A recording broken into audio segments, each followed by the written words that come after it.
Medical malpractice is when a doctor professional, a facility that treats people for illness or injuries, or even a nursing home, does something that does not meet the standard of care. And what that means is there's a certain standard of care to which they are all held accountable. The medical negligence would be either doing something that was not covered by the standard of care or failing to do something which should have been covered by the standard of care. In South Carolina, if somebody accuses a doctor or a hospital or a nurse or a nursing home of medical negligence, what you have to do before you can actually bring a lawsuit, in conjunction with a lawsuit, you have to get a signed affidavit from a person in the equal profession.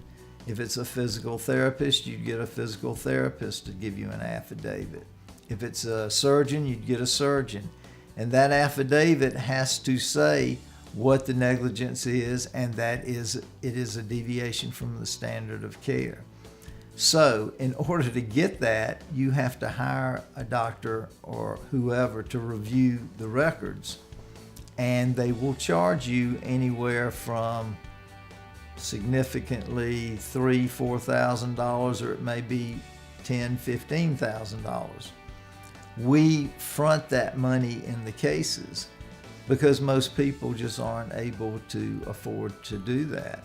The way lawyers get paid in medical negligence cases is the same way they get paid in personal injury cases, which is we charge a contingent fee based upon what we get in the case. So if I took your medical negligence case and when it ended, a jury gave a verdict for the defense and not for you, then you wouldn't owe me anything.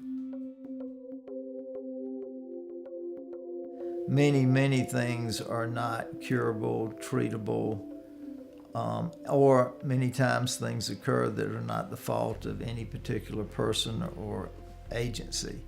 So just because something bad happens certainly doesn't mean that you're entitled to a verdict against some entity or doctor. What you have to prove in any negligence case is that somebody has a duty, and that duty has either lived up to the standard that is required or falls below the standard. The first thing you should do is call a lawyer who practices in that field.